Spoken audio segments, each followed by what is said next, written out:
Hello, everyone. Dr. Vicky here, speaking to you from the Seeds of Transformation Healing Center. It's time to do taroscopes again. We're going to be doing taroscopes for the sign of Libra. That's Libra Sun, Libra Moon, Libra Rising for the month of June 2025. Before we get started, I want to welcome my new subscribers. Thank you for joining this lovely and wonderful group of like-minded souls. To my tried and true who have been with me for years, it means the world to me. We've been through a lot together, and hopefully we can continue our journey. To my new members on my YouTube channel, thank you so much for supporting me. There is more to come. We have a few more deplorables to put in the basket. For those of you who know what I'm talking about. We'll also be doing some more work and some more videos on people we actually like and learn a couple of new things together. And to my Patreon folks who have been with me for years, thank you so much. I really do appreciate your support and your continued um, belief in the work that I do. Thank you so much. All right, so let's get started. We're going to start with the astrology first, and then we'll get to the card reading. I'm going to be using the Arcanum Deck for Libra, and we're doing a oracle pull using the Spirit Animal Oracle Deck. So let me pull up the correct picture here. It'll just take me a minute to find myself. Okay, so let's move on forward here. Do do do do do do do do do do do do do. There we go. Libra. Libra, Libra. Notice all the energy at the top of the chart, Libra. You are out in the world this month, whether you like it or not. You're out there. All right. So, news. Libra is a Venus rule sign. Venus had her long retrograde cycle and um, a lot of challenges around the things that were important to us, the things we valued. In certain cases, we felt like what was important to us didn't seem to be important to anybody else. But that is not the truth. Generally, the things that are important to all of us.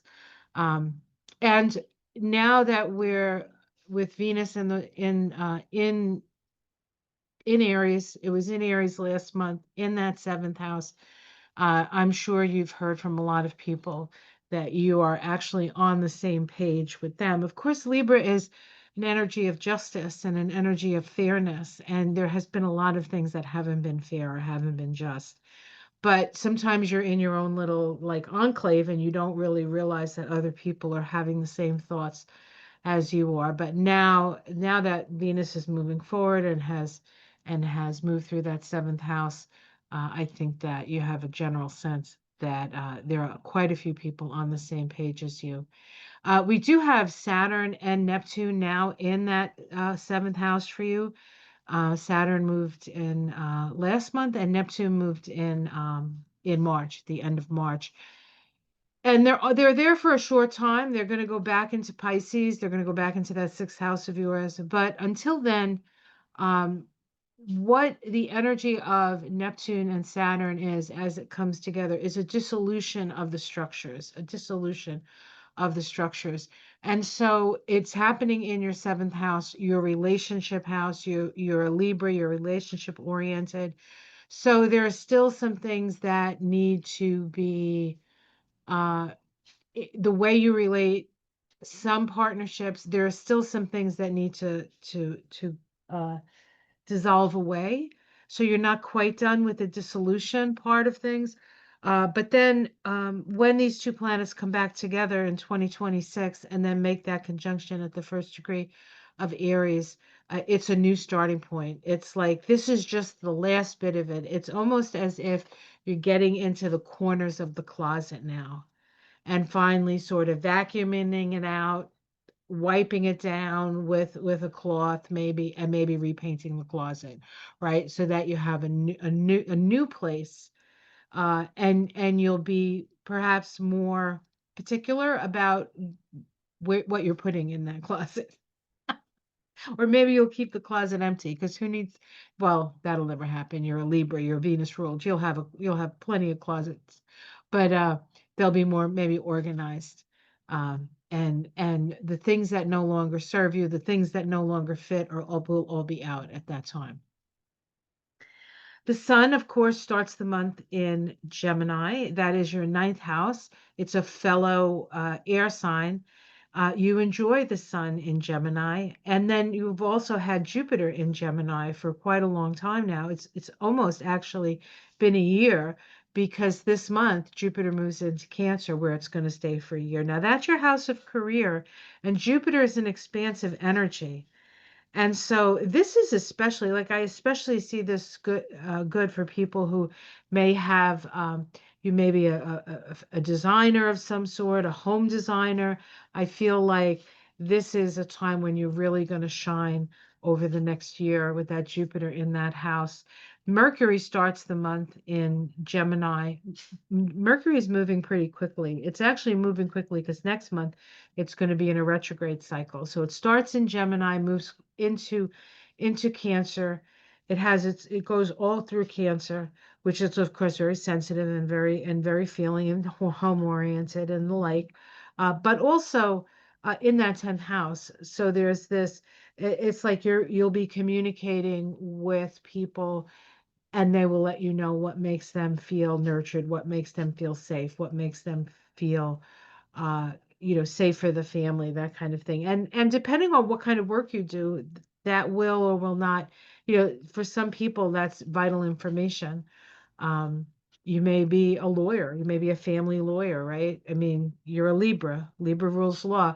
And so that kind of information will be handy for that, or maybe financial advisor, right? This is a good time to really talk to the families and really get a sense of what their needs might be that you can utilize for your career and for you expanding your outer influence, so to speak. Um, and it goes into Leo towards the end of the month, and then next month it's going to be in Leo all month. Usually Mercury's in a sign for about um, usually in a sign for about 2 weeks, 2.5 weeks. But when it's retrograde, which it will be next month, it spends 6 weeks in a sign. And so there's a lot of energy in that Leo energy. But you're going to taste that this month. Towards the end of the month, you're going to get a flavor for that. But you'll know it'll go retrograde in that 11th house next month. We'll talk about that next month. Mars starts the month in your 11th house. It's been in your 11th house now for a while, 11th and 10th house. So, and excuse me, during its retrograde cycle, which started back in December. And we've all sort of been on pins and needles, not really sure how to move forward. We're getting ideas now. We're starting to move forward, but it felt like it was like whoosh, we all got like pushed back. It's almost like when you get on one of those rides and it starts and it goes real fast, you just get sucked back, and all you can do is be in the moment of the ride and where are we going? Where's the loop to loop in this ride, right? Well, we've been through a lot of loop to loops. All right. Um, Mars is going to move into Virgo. Actually, I'll tell you when that happens. Mars moves into Virgo I think it's halfway through. Okay, on the 17th. On the 17th. So after the full moon, we have a full moon in Sag. I'll talk about that. On the 17th, it moves into Virgo, and it'll be moving into your 12th house. Mars in Virgo is very much persistent, willing to do the work. This is the exploration of the spiritual realms. So this could be very helpful. It's also, you also have the South Node there. The transiting South Node will sometimes bring in talents and abilities that we've had from previous lifetimes. So that's helpful. But it can also bring some karma into a very karmic place to begin with. So you may find yourself working out some karma with people. Again, there's this sense that you're not quite done with cleaning out that karmic closet, and that there are still things that need to be seen, moved around, and dealt with. And you'll deal with it, because you have to. We don't have a choice. We have to deal with our stuff now, because new beginnings are coming. All right, let's see what else. I talked about Venus. I talked about Saturn and Neptune. Pluto in that fifth house, very creative house and a very powerful planet. It's retrograde now, so you're going over some things, that perhaps some creations that you've done. You're maybe perfecting them. You're running them through your filters. You're saying, is this really in alignment with my soul's purpose? Kind of energy. Um, that's fine. It's a process. We're really not this whole year, this whole 9 year that we're in, really is about letting go of all those things that we no longer need, and then we get to start anew. Then we get to start anew. Oh, I know what it was. New moon in Cancer. That's happening on the 25th. And your Cancer is your career house. So this is an new opportunity in your career, perhaps, maybe a new job, a new project, or a new intention to bring something new into your career. The full moon actually happens at the beginning of the month on the 11th, and that's a full moon in the sign of Sagittarius, which means the sun is going to be in the ninth house in Gemini. This is an awareness around your mind and your beliefs and what you believe to be true. What is your mind telling you? Um, what illuminations have you had? Things that you thought were true that you realize are not true. How has that changed you? Things that, you know, are true that you're seeing maybe for the first time. How has that changed you, right? What awareness have you gotten from that?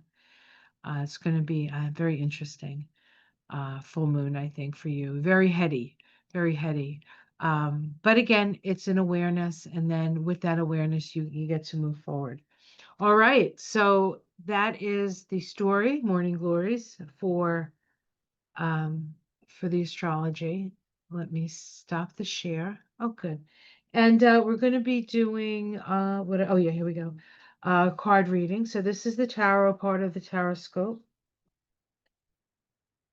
I do timestamp these, so if this is your first time here, and you're not really interested in the astrology, you can go right to the reading. It does get timestamped.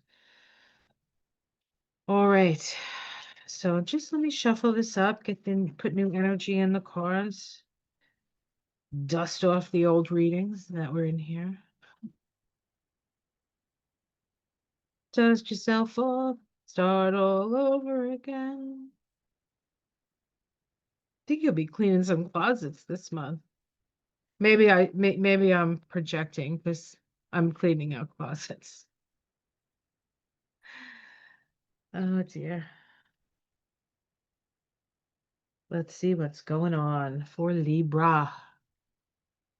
We start with the Page of Swords. Page of Swords is, we can see a young person.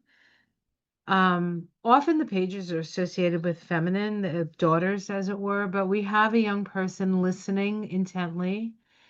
He has his sword in his hand. Now, if I was him, I wouldn't be holding the sword like that because he could cut himself. But the page of sword is somebody who's not all that necessarily adept with the sword yet, but is willing to learn and is very bright. This is somebody who's very bright and somebody who listens, spends a lot of time listening. And if you're not spending a lot, well, you're a Libra, you spend a lot of time listening. So this could be you, but there's a sense of something new, something that there may be not a lot of experience.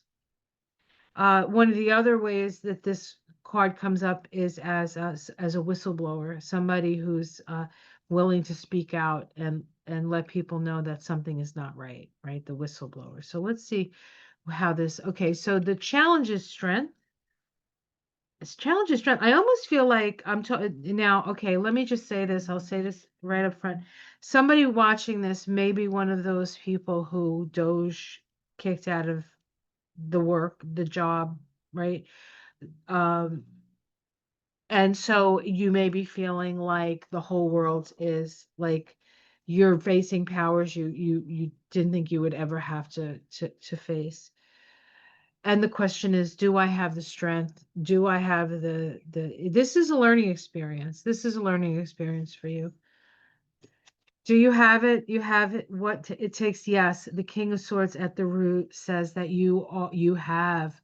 Notice how the king isn't holding the sword.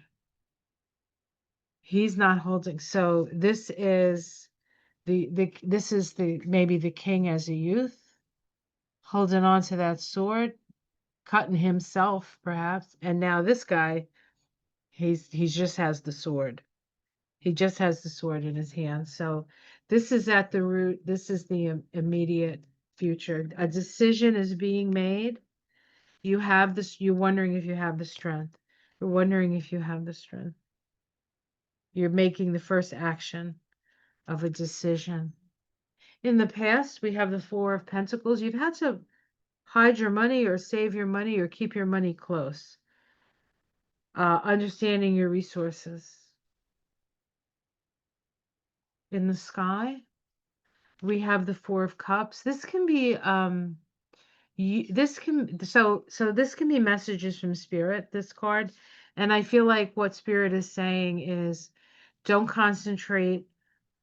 Um there's a situation where you've sort of acquiesced to this is the way it has to be. But it doesn't, because other things are being offered, but you have to look up to see it. So spirit is offering you happiness at a time when you're not feeling all that satisfied or happy, almost like a divine discontent here. Look around, look up. If you're wondering, right, if you have it, what it takes to move forward, he's looking up. He's looking up. So um, mentally looking up, positive attitude, but emotionally looking up as well. Don't think that you're stuck in a situation just because that's the situation you're in. There are things being offered, but you have to look up. You have to look to spirit. We have the Emperor in the immediate future. Now, this could be you. This could be you being the captain of your own ship, taking the reins of your life. Or this could be somebody who's not allowing you to, or a boss, or somebody who has more power than you, and you feel like you don't, that you just have to sort of weigh your time. It may be true. That may be very true. You may have to wait till you get stronger and you have more information, or you have more of something before you can face this. Okay.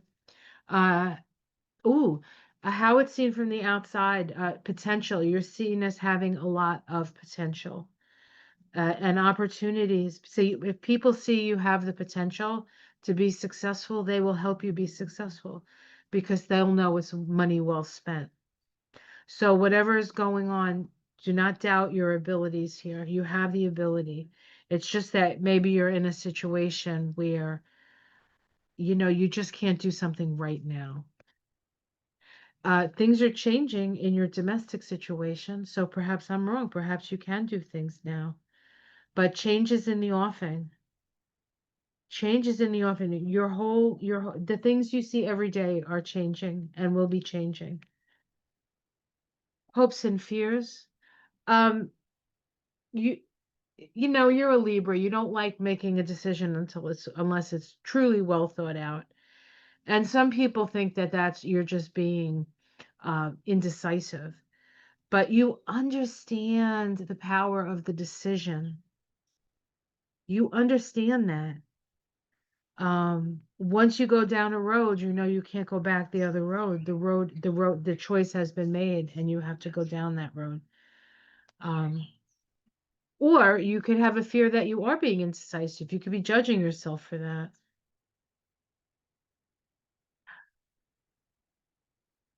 I'm not sure you're being indecisive in this situation at all, but let's see what the outcome is. The Six of Cups. So there's a nostalgia, wishing you were a kid, maybe wishing you wouldn't have to make the decision. Or this is a decision coming from the heart. All the sixes in the tarot are associated on the tree of life with Tippereth, which is the yellow. Oh, let me see if I can do this. This is like that one right there, the yellow Sephiroth. The symbol for that is the scales of justice. And so there is a balancing here. There's consideration of family. So you're considering because of family, new opportunities are beckoning.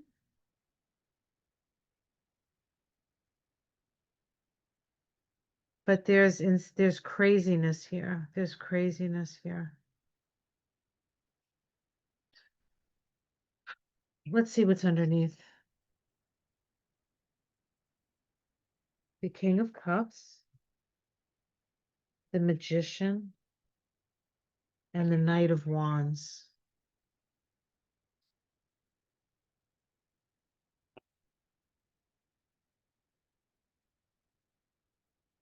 I think what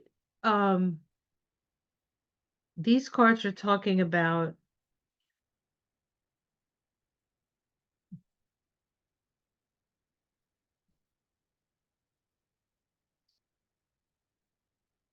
what these cards are saying to me is that, you want to move forward, right? The two of wands, but we have the past and the past. You're surrounded by the past still. So I'm not sure it's quite time yet.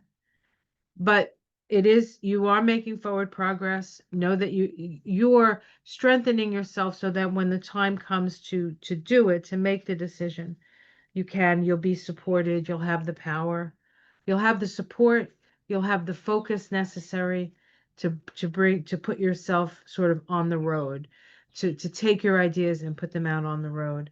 So what I would say right now with these cards is that you can't actually move forward yet, but keep plugging along because it's going to make you get better and better and better at something.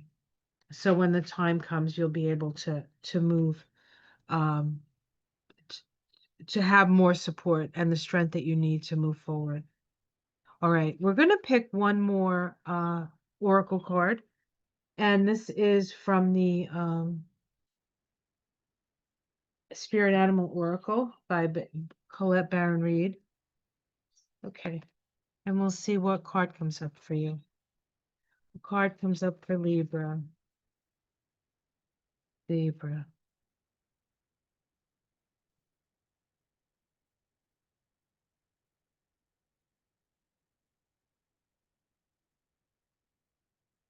Kind of Venus now, your ruling planet, is now a morning star, Aries morning star. And so this is about fighting, moving forward and taking the fight. But you have to make sure that you are strong enough to do it. So the time will come. Again, I really feel like 2026 is a better time because then we have that Saturn Neptune conjunction, and then Saturn will be moving away from Neptune, creating the foundational structures for the ideal or the idea of what is emerging out of the great cosmic sea. If that makes any sense to you, I don't know. That's what I'm seeing. That's what's saying.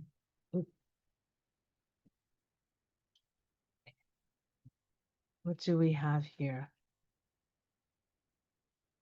We have Bobcat Spirit. Bobcat Spirit.